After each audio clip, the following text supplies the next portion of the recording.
Xeyirli olsun, əziz uşaqlar. Yeni Dimin kitabında verilmiş misala baxaq klaster məsələsinə. Deməli, bizə lazımdır qrafik faylları seçmək. Doc bilirik ki, mətn faylıdır, JPG qrafik faylıdır, MIDI səsdir, FLAV videodur, AU səs kimi gedir. ODG qrafikdir, TIFF qrafikdir. İndi bunun ən qısa yolu ilə yazsaq, biz uzun yolla daha doğrusu gərək bütün bu kilobaytları 1-1-16-ya bölək. Qalıqla alınırsa bir vahid artığını götürək, ya da ən gözəli 230-a yaxın 16-ya bölünən ədəd hansıdır? 240-dır.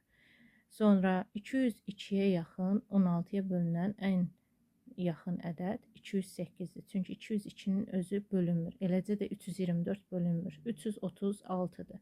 Bütün bunları tapdıqdan sonra 240-ın üstünə 208 və 336 gəlirik.